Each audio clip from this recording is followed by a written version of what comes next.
Assalamualaikum warahmatullahi wabarakatuh. Saya Eka Aspianti dari HKIB STAI An-Nadwah Kuala Tungkal dengan tugas mata kuliah IAD, IBD, dan ISD dengan dosen pembimbing Bapak Z Haryanto SHMH. Di sini kita akan membahas tentang perubahan tatanan kehidupan sosial, baik lingkungan maupun kebudayaan, serta pendapat dan analisa kita tentang perubahan perilaku tersebut berdasarkan perspektif ilmu alamiah dasar, ilmu sosial dasar, dan ilmu budaya dasar. Di sini kita akan membahas dua contoh kasus. Yang pertama adalah pendidikan di masa pandemi dan adaptasi kebiasaan baru. Pembahasan kita yang pertama yaitu pendidikan di masa pandemi. Dalam masa pandemi ini, sektor pendidikan tetap mengutamakan kesehatan dan keselamatan. Jadi, kesehatan dan keselamatan peserta didik, pendidik, tenaga kependidikan, keluarga, dan masyarakat merupakan prioritas utama dalam menetapkan kebijakan pembelajaran. Jadi, kebijakan pembelajaran kita difokuskan dan diutamakan kepada kesehatan dan keselamatan peserta didik dan pendidik serta masyarakat. Pandemi COVID-19 telah mengubah berbagai aspek kehidupan manusia saat ini, khususnya dunia pendidikan. Mengharuskan semua elemen pendidikan untuk beradaptasi. Alam memaksa kita untuk melakukan pendidikan dengan cara pembelajaran daring, ataupun dengan tatap muka tetapi dengan aturan yang sangat ketat. Pembelajaran daring merupakan solusi melanjutkan pendidikan di masa pandemi. Video, audio, gambar, komunikasi, teks, dan lain-lain menjadi modifikasi transfer ilmu pengetahuan. Guru, dosen tetap dapat mentransfer ilmu mereka kepada murid dan mahasiswa yang ada di rumah melalui Google Classroom, WhatsApp, Zoom, dan lain-lain. Tetapi timbul permasalahan. Apa permasalahan yang ditimbulkan dari pembelajaran online ini? Yaitu siapkah pendidik dan peserta didik untuk berintegrasi secara online. Sedangkan seperti yang kita tahu, kondisi wilayah di Indonesia beragam, menyebabkan tidak semua wilayah terjangkau oleh layanan internet. Di wilayah perkotaan mungkin jaringan internet baik sekali, tetapi tidak dengan wilayah pedesaan. Jaringan di internet di wilayah pedesaan sangat sulit, dan bahkan ada daerah pedesaan yang belum terjangkau sinyal internet.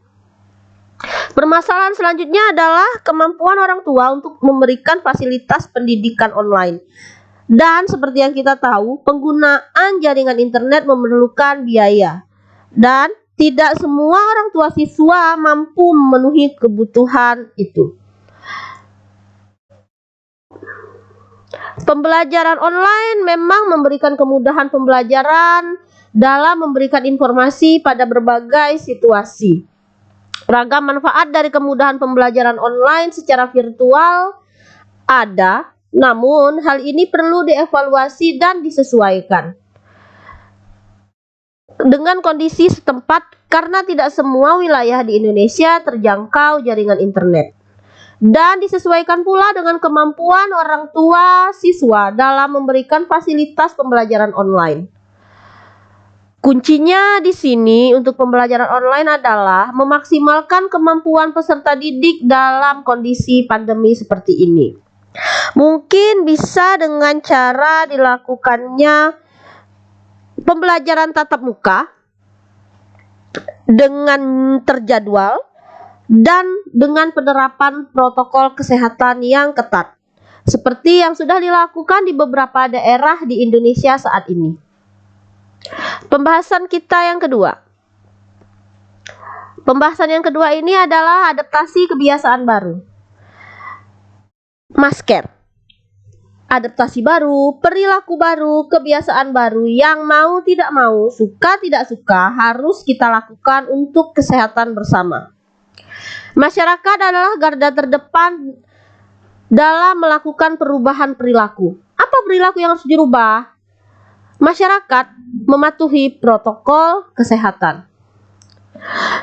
Dalam mengadaptasikan kebiasaan baru ini, kita menemukan masalah utama atau tantangan utama di sini.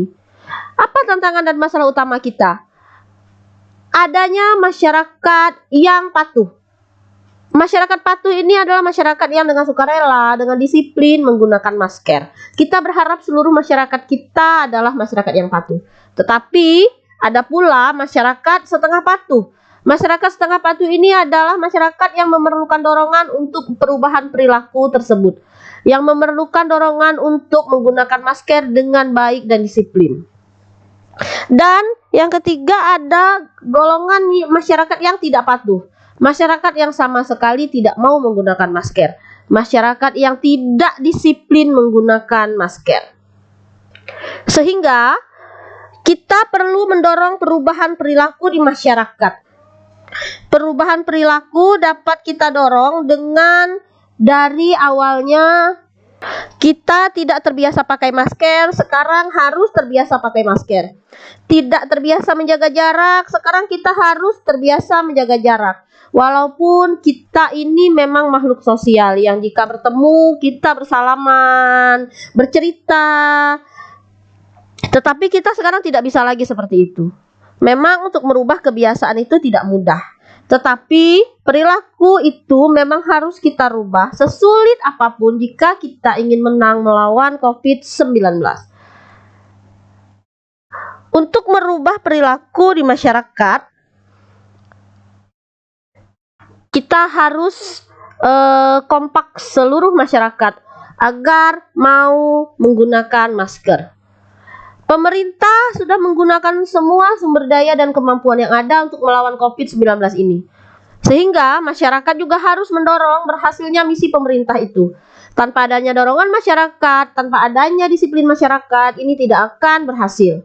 Mendorong perilaku ini bisa dengan cara kita menanamkan pada diri kita bahwa menggunakan masker itu mudah, menjaga jarak itu mudah, mencuci tangan itu mudah, dan yang terpenting adalah kemampuan kita untuk melakukan itu semua harus ada.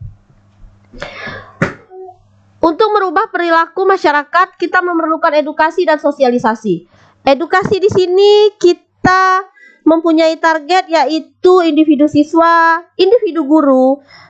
Kita menggunakan satuan-satuan pendidikan untuk mengkampanyekan, mensosialisasikan, mengedukasikan, dan mengkomunikasikan perubahan perilaku yang harus dilakukan oleh seluruh masyarakat Indonesia.